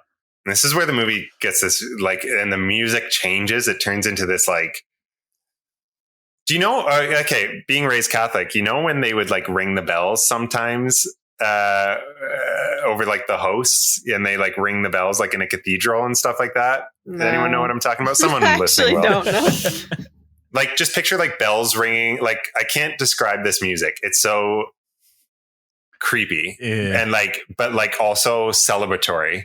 Like, it's got that, like, spiritual sort of feel to it. Starts playing, and Peter gets up from the bushes now that this blue light entered his body, and he's pretty calm now. And he looks towards this sort of treehouse that was in their yard. It's pretty huge, actually. It's a pretty impressive treehouse. Yeah. Now, real quick, we didn't mention Charlie, when she was alive, routinely slept in that treehouse. Oh, yeah. And Annie, a few times after Charlie dies, sleeps in the treehouse too. Right. It's kind of Charlie's place. Okay. But as Peter is walking towards the treehouse, you actually see Annie's headless body just floating up into the entrance of the treehouse, and it goes up there. Yeah. So it's like everybody's gathering to the treehouse. Obviously, there's something going on, and now we're seeing this. We're seeing this all from Peter's perspective. He climbs up the ladder, and he clicks, doesn't he? Or is that later? No, shut never the mind. fuck up. No, the clicks at the very end. Oh, okay, I don't like this. He climbs up the ladder, and as we come up into the treehouse, we see that there's like all of these people kneeling with their heads down on the floor, naked. And everything's just on, the camera's on him as he's like exploring this thing, and the music is like building at this point, and it's this really beautiful like chord progression. It's really weird because it evokes these feelings of like, oh, everything's okay, there's this very like disturbing celebration. And at the head of this like altar that's been built at the front of the room is this like scarecrow looking figure with Charlie's rotted head on it. Yeah. Okay. Like mummified head. And it's got a crown. Like, this is Paimon. And it's got like the and it mimics staff. It mimics the image of the bird head that Charlie cut off, because Charlie puts a crown on this bird's head and makes like a little statue. So it kind of mimics that image. At the very front of this, like, everyone's sort of kneeling towards that image. And at the very front is headless grandma. Ellen, her body, Gabriel Byrne's burnt body, like Steve's burnt body, Annie's body. They're all there. And we hear Joan. We don't really ever like, I do think we see her a little bit, but we hear Joan. Yeah. And she addresses Peter and as though he is Paimon, saying essentially, we waited for you to have a suitable male host. He calls Peter Charlie. Wait, she does. Charlie. She calls Peter Charlie. Yeah. I'm confused. Like, it's okay, Charlie. This part was a little confusing for me at first. Yeah. Because she does refer to it as Charlie, but basically she's talking to Paimon, like Charlie's spirit or something is in Peter. So I will get to it at the very end of this, what it is, but yeah. But she's like, we found you a suitable male host. Here it is. Like, you are Paimon. She puts the crown on him. Peter is the host. His body is the host for this demon. Okay. And then everyone starts chanting, "Hail Paimon." Did I miss anything? And credits roll. Yeah. Dun, dun, dun, dun, dun. Well, there's actually there's a shot of a miniature of the treehouse with all these naked dolls, and then like little dolls of the headless corpses. Yeah. Yeah. All right. So what? No, it's What? fine. No worries. No, what? What did you want to say? No, you forgot about the whole flashback where they flashback through the whole thing. Do they flashback through the whole thing? Show all the naked smiley people, and they show them at all different. They don't. No, I don't think They they do that. No, not in that scene. No. Oh no, but at some point, are we getting to that? Or No, we've seen the naked people throughout the house. No, they've been all throughout. They have, but they just do a very specific scene where they sort of show how that's been like. Really? No, they don't reveal it. We might have watched a YouTube video where they did that. Afterwards. Yeah, we did. Yeah. No worries. Well, so the quick, basically the idea is that Charlie was Paimon. Right. From the beginning. But had Paimon, like Charlie was her own person, but also was possessed by Paimon in a way. The whole time. Yeah. That's why so Grandma, was she her own person? Not really. She was always kind of off. That's why she was like weird and cutting off heads. The very end of the movie, Peter clicks. He goes, yeah. Which is like, I guess Paymon's noise. Like that's his. Sure. Yeah. Yeah. So the idea is that, and they kind of explained it early in the movie through when she's reading the books, but Paimon needs a male host. And then we also think about how the grandmother always wanted Charlie to be a boy for some reason. Sure. Oh yeah. Yeah. And then like obviously the grandmother tried out. Oh, go on. No, I'm just reiterating what Will was saying. Like the grandmother obviously was trying to be close to Peter when he was born, but Annie wouldn't have it. And then allowed it when Charlie was born. And obviously Ellen tried doing it with her own son, the son who claimed that his mom was trying to put people in me. And it was deemed as schizophrenia, and he eventually killed himself. Oh, yeah. So then she was doing it with her grandchildren. She was always in this cult and basically breeding children to be a host for this demon king.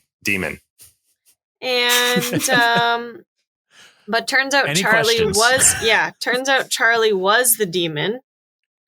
Like Charlie was possessed from let's say when she was like a baby. Like at some point Ellen would have summoned the demon into is it because Ellen breastfed Charlie is breastfed Paimon inside I don't know. her, I think I think they just add that in as part of a detail in terms of how close just how close Ellen was, because I think there would have been rituals that would have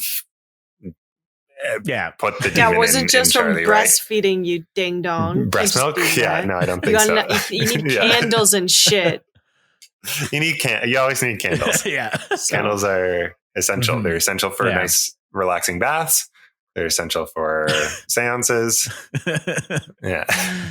For summoning the demon normal king Paimon. stuff. Yeah. Okay. Yeah. Any other major questions? And I'm thinking that we can't answer. What are so Charlie, right? Yeah. Why? How did she get? She decapitated herself then, purposefully. No. The other thing is, I missed a detail. When he's driving on that road with Charlie trying to breathe, when Charlie's death, he also swerves because there's a dead deer in the middle of the road. Out of nowhere, which is pretty key detail.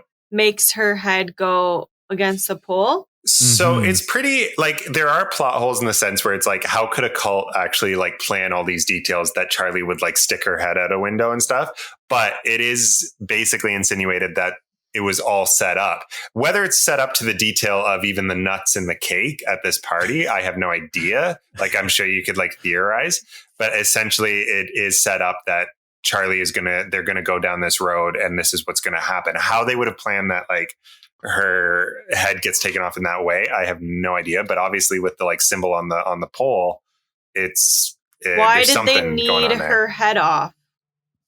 So they needed her to eventually die. They the plan, because the plan is always to send the spirit into Peter. Yeah. Okay, but it didn't go into Can't Peter. they just do that? It did go It did. into Peter. It did by the at end. the end, It went yeah. into Annie first. That's what I'm saying. So Yeah. lady gets her head popped off. and then where does that bubble go again? Well, The next orb? it starts terrorizing kind of both Peter and Annie. Mhm. Yeah, Right. why Annie? Obviously, Annie needs to be sacrificed too. Why? Something Why? up with that. I think it's I more don't or less. know. It's more or less like the whole family needs to be sacrificed except for Peter, so that Peter can be Paimon and live on. Because you can't. It's like killing the witnesses, right? It's like you I guess, yeah. gotta eliminate everyone who might stop this from happening. Okay. We're not going to do a good job of explaining why with So any of this movie. so I feel like you guys have done some research after the fact. So what are the theories that you've like come to? Well, I don't know. Like, it feels straightforward enough for me. Like, even with its unanswered questions, you know what I mean? Mm-hmm. Like any theories are just kind of about like how much is actually like set up, or how deep did the sort of cults go within the family. Yeah, I don't know. Okay, so that's the whole hereditary thing, is that the family's been in the cult for a long time. Yeah, and that's but it was just the G-Ma. It was just the G-Ma, but essentially she breeded her kids as hosts for Paimon. Mm-hmm. Like that was her intention in having kids, not to have a family. Weird which is creepy, yeah, and super disturbing. And then you realize that she was essentially trying to do it with, which is why she had such a close relationship with Charlie. Charlie was Paimon at a certain point. She realized this. Grandma knew. Grandma would have summoned. I don't know if Charlie did not know, because it seems to me that once Paimon's in there, at least with like Peter's state at the end of the movie, and even Annie's state, it seems to me that once Paimon's in there, he's like in there. Yeah, he's in control. He's in control, and like, yes, Charlie was her own person in the sense that she's a little girl, but I think that little girl has like the mind of Paimon. Mm-hmm. It's Paimon in a little girl's body, right? So why wouldn't Paimon be smart and form a better bond with the brother? Because then he would have gotten in way faster as a little girl. Because you said they had no relationship. Paimon can't just pop up and like be friends with people. What do you mean? I don't know. He was the little girl. Kind of weird. It is kind of hard to explain. I don't really fully know why like Charlie wasn't like Annie was when Annie was possessed. Yeah, it's just more or less like it's almost like because Paimon is building up strength in Charlie for when they transfer to Peter or something like that. Yeah, you know. Okay, now also like he's laying dormant in what's Charlie. With the decapitation exactly? I don't know. We'll have to look up Paimon for that. And I also don't know, like the other thing about that is like, what is the symbolism of like the naked people? Like there's a lot that's like unexplained, but like for me anyway, when I'm watching a film like that, I almost prefer it. Like it adds to the unsettlingness of it all. Like it becomes like the way you describe a nightmare to someone. You're like, and this happened and this happened. And then honestly, that's what the movie felt like. It felt like I was living through a waking nightmare. Like it was so... As it was unfolding, it just felt so disturbing. That's the tagline for the movie: "Living through a waking nightmare," and so unexplainable to people, right? Yeah. Well, Alenka. Okay. How many decapitated heads do you give this movie? Ugh, always got to do the ratings, eh? Yeah. Look, this was pretty. I got spooked for sure.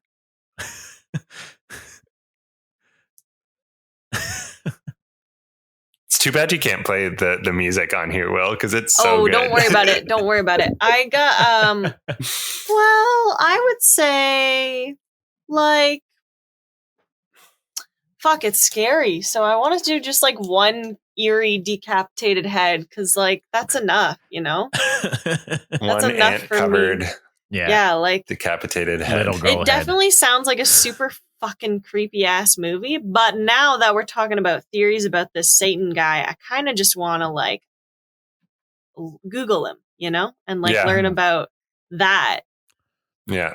Because that's it's interesting that it's like that there's like real like lore attached to it. Yeah. And I think that is like where people were like wishy-washy with the movie, because up until when it gets to that point with the cults and the demons, I think there's probably parts of people who probably wanted this to be more like psychological and kind of like an exploration of grief more so, rather than suddenly turning into like it doesn't suddenly do that, but well, do you think it's more it's actually common? a cult demon movie? Yeah. Do you think it's more common that it's a cult demon movie than it is like the psychological stuff? Like that it's more viewed as a cult? No. That's just typically how these things go. These movies go. Lately, it seems like a lot. And like, I mean, I think it's pretty clear with Midsummer that's obviously also a theme. Oh, is it? With that one, yeah. I mean, that's clear from the posters. You look at it and you're like, I don't know. Yeah. Like show me a poster. Cult. Flower Child. You can show a poster of Midsummer. Yeah. It's just, I thought the fascinating thing about that movie, same director, totally different tone. That whole movie takes place in broad daylight. You'd love it, Alenka. It is. Oh, it's sunny. It's bright. It's beautiful. There's flowers. There's green grass, blue skies. Okay. I think this is the most popular poster. Florence Pugh. Crying. Yeah. Yeah. Yeah. Let the festivities begin. Oh, I do. Yeah, know a little baby bit. Yeah. About this. It's in Sweden, right? Yes. Yeah. It's going to be the best weekend of their lives or something, right? Very, very similar themes. Like I do find both movies are companion pieces, though, in the sense both deal with characters dealing with grief in some form. And that's like a huge thing with like Annie's character, right? Is like the grief of at least at the beginning of the movie, it's dealing with grief when it's someone you were estranged from, that you weren't close to, but was still like a blood relative, is a pretty fascinating look at grief. And then to have her actually deal with the grief of like losing a daughter, it obviously is done so well and so accurately. And it adds to like real life horror. Like that's again, I go back to that scene, but that scene is like, that is so terrifying. Like it's just so sickening, that scene. It really is. It stays with you. Yeah, that's for sure. I keep thinking something's outside. Just a whole bunch of naked people. Yeah. It's Don't a party. say that. That could be fun. That could be nice. It's all perspective. Just add some comedic horns, No. Yeah. It's also a nightmare. Well, Nick, thanks for coming on the show. I'm upset. Thank you so much for having me. Well, if our listeners want to connect with you or like see some stuff of yours, like what do you want to plug? I'm on the TikTok. Ooh, I play piano on the TikTok. Nice. Yes. My handle's Nick Talk _TikTok. I had to think about that for a second. Nick Talk TikTok. That's fun. And then I'm Nicholas Arnold on Instagram. Yeah. Awesome. That's it. Yeah. People can find me. Lovely. If they want. I don't know. I think they will. I think they want to see this TikTok's famous smile that huge. we're talking about now. Yeah, the creepy cult honestly, smile. I don't think I'll ever smile I can't help again. it. I'm so sorry. Yeah. Can't help it. It was just so much fun. Stop. So much fun. If you want to follow us on TikTok, you can't because we're not. We can't. But we don't have you can TikTok. follow us on Instagram. Don't That's say that. Haven't Seen a Podcast, and Facebook at Haven't Seen a Podcast, as well as Twitter at haven't_seen_it. You can also go to our website. That's www.haven'tseenapodcast.com. You can see all the episodes and pictures of our guests and the entire list of movies Alenka hasn't seen. She has no comment for it anymore. She's just tired of it.